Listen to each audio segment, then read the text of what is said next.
Nuestro primer invitado, ya lo habíamos anunciado, es Stalin Raz, abogado constitucionalista. Muy buenos días, gracias por estar hoy con nosotros en Primera Impresión. Este tema realmente da para muchísimo análisis, lo que está sucediendo en varias instancias. Por un lado, la actuación del Consejo de Participación Ciudadana y Control Social, y por otro, pues el inicio de procesos de juicio político en contra de algunos de sus miembros. Gracias por acompañarnos hoy. Lo primero que le pido analizar es la actuación hasta el momento del Consejo de Participación Ciudadana y Control Social. Buenos días, Sofía, buenos días a quienes nos escuchan. Bueno, con las actuaciones últimas del Consejo de Participación Ciudadana, lo que se ha hecho es, ahora sí, configurar causales que les hacen susceptibles del juicio político, entre otras cosas, ¿no? No solamente del juicio político, sino también de los procesos que ya se están adelantando de investigación en la Contraloría General del Estado y en la Fiscalía General del Estado, porque tratar de incumplir una sentencia de la Corte Constitucional evidentemente les exponía a eso.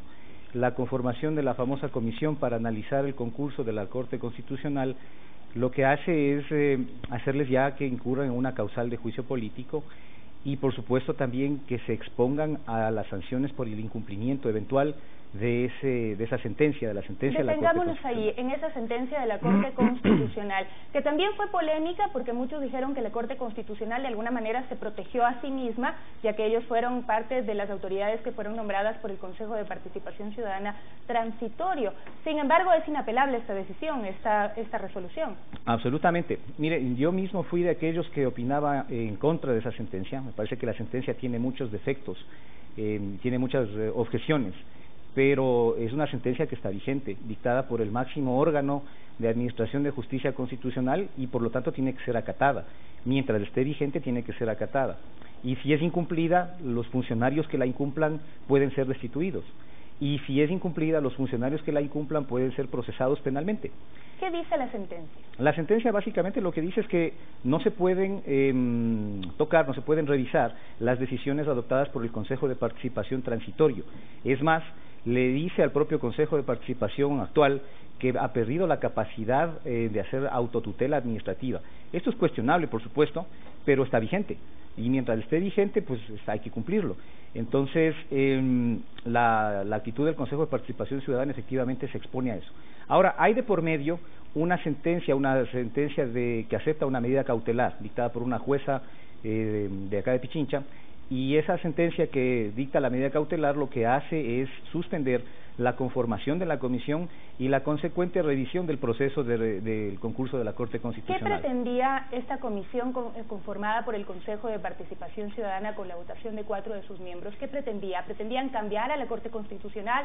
¿Pretendían revisar los procesos administrativos? ¿Qué es lo que querían hacer con esta comisión? Bueno, eso es una de las cosas que no se entiende de los consejeros que tomaron la decisión, porque lo que ellos manifestaron después, cuando se dieron cuenta de las múltiples reacciones que surgieron, es que no pretendían destituir ni reemplazar a los jueces de la Corte Constitucional, que lo que pretendían simplemente es revisar el proceso administrativo que se ha dado en el concurso, lo cual obviamente es un trabajo sin mayor sentido. O sea, eventualmente revisar el concurso, establecer que hubo ahí omisiones, que hubieron observaciones, y no hacer nada con esas observaciones, es un trabajo inútil, ¿no?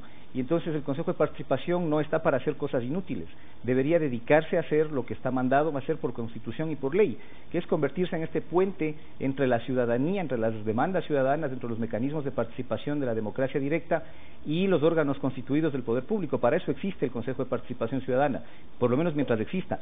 Y lo único que ha hecho hasta ahora es tomar esta escasa decisión. Lleva 1 mes y medio ya de posesionado y la única decisión relevante que ha tomado es esta. Eso también les hace incurrir en causales de juicio político porque no han hecho lo que tenían que hacer, las tareas que les están encomendadas por ley y por Constitución. Ese incumplimiento de funciones, como se termina en este proceso de inicio del juicio político en contra de algunos de los miembros del Consejo de Participación Ciudadana, el haber tomado esta decisión de conformar esta comisión? Sí, por supuesto, porque obviamente están ya exponiéndose a incumplir, están aprestándose a incumplir una sentencia, un dictamen de la Corte Constitucional, y obviamente eso les hace violar la ley. violar la ley que les obliga a cumplir, entre otras cosas, el ordenamiento jurídico, y parte del ordenamiento jurídico es la sentencia de la Corte Constitucional, que hace una interpretación de la Constitución, nada menos, no es una sentencia cualquiera, es una interpretación de la Constitución solicitada por el Consejo de Participación Transitoria. Ahora, antes de esto ya había pues iniciados procesos de juicio político, sobre todo en contra del presidente del Consejo de Participación Ciudadana, de José Carlos Tuárez.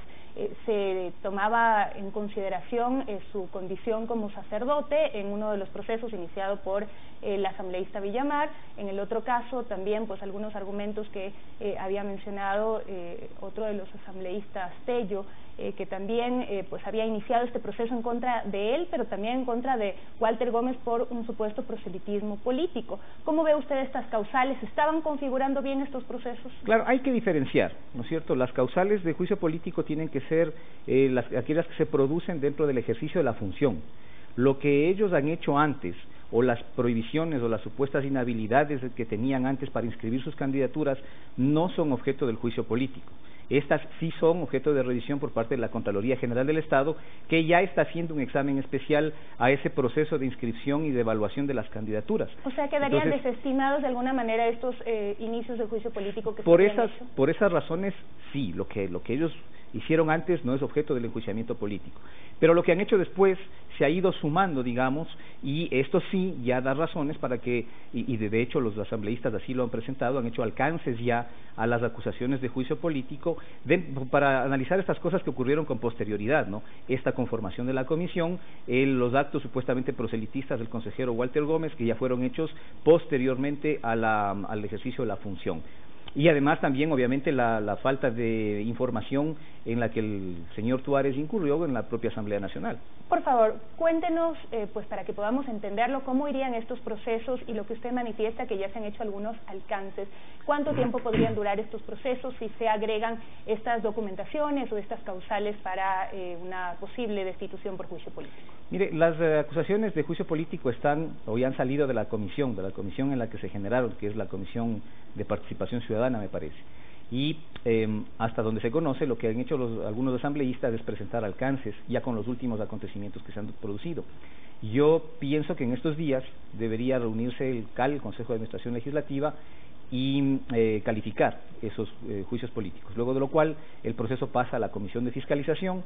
En la Comisión de Fiscalización se hará un informe para establecer la procedencia de esos juicios políticos y se dará ya el inicio y la sustanciación del juicio en sí mismo, donde se permitirá que vayan los funcionarios y también que vayan los asambleístas acusadores y presenten sus argumentos y presenten sus evidencias. Con los argumentos que hemos ya revisado, ¿tienen alguna oportunidad los consejeros que están dentro de este proceso? Bueno, sí, si somos respetuosos del debido proceso no hay cómo adelantarse, digamos, hay que permitir que ellos hagan sus descargos y luego de hecho sus descargos, obviamente la Comisión de Fiscalización enviará su informe con la sugerencia o no de la censura y la eventual destitución para que sea discutida en el Pleno.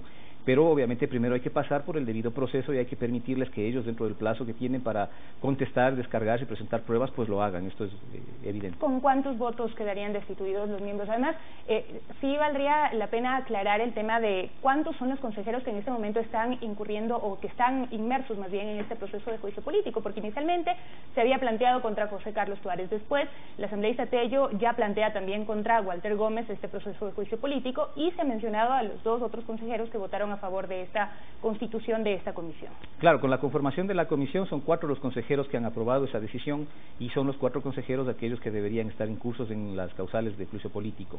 La mayoría que se necesita es una mayoría simple, que me parece que son 70 votos, no es una mayoría calificada y con eso podrían ser censurados y destituidos si es que ya el proceso pasa todos estos filtros de trámite que tiene que pasar por las comisiones respectivas. ¿Qué pasa luego en el Consejo de Participación Ciudadana si llegan a ser destituidos? Bueno, tiene que designarse a los que vienen en votación, ¿no? A los que fueron electos en ese orden de votación, lo cual también genera una duda frente a la legitimidad de ese consejo.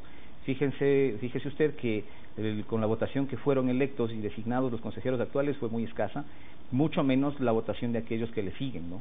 Entonces, pero bueno, este es un proceso en el que mientras el Consejo exista tendrá que ser reemplazado así, y más adelante están adelantándose procesos de reforma constitucional, de cambio constitucional a través de la enmienda o a través del proceso de reforma, para replantear cuáles son las atribuciones de ese Consejo, o para replantear su propia existencia. Hay que ver cuál es la vía de trámite que acepta y viabiliza, valga la redundancia, la Corte Constitucional. En el análisis de la actuación del Consejo de Participación Ciudadana y Control Social, ¿de alguna forma no entra también en juego esta que ellos son los primeros consejeros elegidos de manera popular a través de la votación, y por otro lado, de alguna manera no están pagando la novatada al no conocer bien las normas, a pesar de que pidieron asesoría también de algunos constitucionalistas para poder conformar esa comisión? Miren, no, porque el desconocimiento obviamente de las normas no exonera a ninguna persona, mucho menos a quienes se han postulado para nada menos que un cargo de la magnitud de lo que significa ser consejero de participación ciudadana. El Consejo de Participación Ciudadana es el órgano fundamental de la función de transparencia y control social, así que quienes se aventuraron a presentarse como candidatos entienden que tenían la formación suficiente y el conocimiento de qué es lo que tienen que ir a hacer, y si no lo tenían, pues tenían la obligación de informarse previamente a posesionarse y a ejercer el cargo. Y si no lo tenían, de todas maneras, tienen todavía la obligación de seguir asesorándose bien. Lo que sorprende, por supuesto, es que existan abogados que les alienten para que violen la Constitución, para que violen la ley, para que incumplan un dictamen de la propia Corte Constitucional. Es importante pues poder revisar cómo se va a reconfigurar también, porque ya en el Consejo de Participación Ciudadana y Control Social de alguna manera se había establecido una mayoría que también, digamos, en términos políticos generaba pues ciertos roces con otras fuerzas políticas, ¿no? Porque se había constituido una mayoría que de alguna manera representaba o tenía cierto acercamiento al expresidente Rafael Correa. ¿Esto de alguna manera no cree que provocó que todos estén atrás del Consejo de Participación Ciudadana y Control Social? Miren, la dinámica política obviamente está presente, los intereses políticos están en juego, es inevitable aquello en un órgano que ya se conformó políticamente porque son designados por votación popular, y pese a que una de las reglas de la elección era que no pertenezcan a partidos políticos, era inevitable que ellos tengan un ascendiente político. Entonces, obviamente eso no se escapa a la lógica política, la conformación de mayorías y las decisiones que se tomen, pero esa lógica política tiene que ser disciplinada por el derecho, y el derecho, cuando lo disciplina, les obliga a que cumplan las normas, y dentro de esas normas, por supuesto, una sentencia que está vigente, que puede ser cuestionable, que puede ser criticada, pero entonces los abogados que les alientan a que incumplan con esa sentencia, antes que alentarles a que la desobedezcan, lo que deberían hacer es asesorarles si acaso hay alguna manera de impugnar o de cambiar o de reformar los contenidos de esa sentencia. Esa debería ser la obligación de esos asesores que tienen. Ahora sí nos queda la duda de qué pasará si es que el Consejo de Participación Ciudadana y Control Social logra sobrevivir a estas reformas que se piensan plantear, porque muchos pues están bogando por la eliminación del Consejo de Participación Ciudadana, pero si llegara a sobrevivir, las reglas para la elección de los consejeros estuvieron mal planteadas. ¿Cuál es su análisis al respecto? ¿Deberían darse reformas en este sentido? Sí, fue un error el momento en el que se planteó la pregunta en la consulta popular. Fue un error no plantear la pregunta directamente proponiendo el cambio constitucional hacia las tareas, hacia las atribuciones del Consejo de Participación. Lo único que se hizo fue cambiar la integración y obviamente conformar el Consejo Transitorio. Ese error se puede enmendar ahora con una reforma constitucional para establecer el cambio de las atribuciones. Yo no soy de los que piensa que se puede vía reforma, mucho menos vía enmienda, eliminar el órgano como tal. Eso requiere de una asamblea constituyente, porque obviamente ese Consejo de Participación es el corazón de la función de transparencia y control social. Si desaparece el corazón de la función, tiene ese cambio de estructura de la Constitución, tiene que procesarse vía asamblea constituyente. Y creo que esto le ha quedado claro a todos los que están promoviendo esos cambios, incluso en la asamblea, que son donde se han producido las iniciativas más visibles, digamos, de producir esa reforma, y van a ir o por el procedimiento de la enmienda o por el procedimiento de la reforma, lo van a plantear, y la Corte Constitucional decidirá cuál es la vía más adecuada para que se cambien y se reasignen las funciones de ese Consejo. Más allá de eso, ¿a quién le corresponde esta discusión? ¿A la ciudadanía, a los sectores políticos? ¿Quiénes tienen que decidir si es pertinente o no un Consejo de Participación Ciudadana o Control Social? Bueno, siempre la ciudadanía tiene la opinión importante, siempre que no se vulneren los derechos, siempre que no se vulnere la estructura fundamental de la Constitución. Y por eso es que es importante que el proceso que se haga sea el procedimiento de reforma, porque ahí existirán los dos debates del órgano representativo, que es la Asamblea, y esta propuesta de reforma será consultada posteriormente a la ciudadanía. A mí me parece que es el procedimiento que más se apega a la Constitución, además de que es el más expedito. La vía de la enmienda a mí no me parece que sea la adecuada por el tiempo que demoraría entre uno y otro debate en la Asamblea y por la imposibilidad que existiría de que la gente participe, porque la enmienda constitucional procesada a través del legislativo y una vez aprobada tendría que ya formar parte de la Constitución. Toda esta discusión se podrá dar mientras suceden estas cosas y estos problemas que se han dado con el Consejo de Participación Ciudadana y Control Social.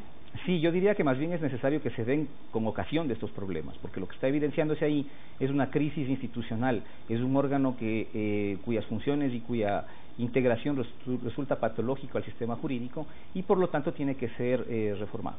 Para cerrar ya, abogado, hablábamos de la vía legislativa que está llevando a cabo estos procesos de juicio político, pero también está la Contraloría y la Fiscalía que están analizando ciertos procesos.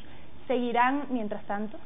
Sí, la Contraloría tiene que terminar su examen especial y en ese examen especial determinará si uno o varios de esos consejeros están incursos en prohibiciones, en inhabilidades para ejercer el cargo y obviamente podrá disponer su destitución. ¿Se tendría que analizar los perfiles de todos los candidatos que participaron? Sí, el examen especial es de hecho a todo el proceso, no está exento de eso ninguno de los candidatos que participaron. En la Fiscalía creo que el tema, con la decisión de la jueza que concedió las medidas cautelares, va a demorarse un poco más porque claramente el delito ya no va a consumarse. Lo que ocurrió acá es que empezó a prepararse una eventual delito de incumplimiento de decisiones de la Corte Constitucional con la conformación de la comisión, pero no se ha consumado todavía tal incumplimiento y la jueza que dictó las medidas cautelares precisamente ha dispuesto que se suspenda, por lo tanto hasta ahí quedará, me parece, el tema de la Fiscalía en lo que tiene que ver con la conformación de la comisión, porque hasta donde conozco la Fiscalía también está analizando otros aspectos como son los documentos presentados por los presuntamente falsos, ¿no? ¿Cuál es la pena para este delito que se está tratando de seguir a través de la Fiscalía? El de incumplimiento de funciones hasta 3 años de privación de libertad. Muchísimas gracias por acompañarnos el día de hoy. El abogado constitucionalista Stalin Raza nos acompañaba en Primera Impresión a través de Pública FM, Ecuador TV y Gama Visión.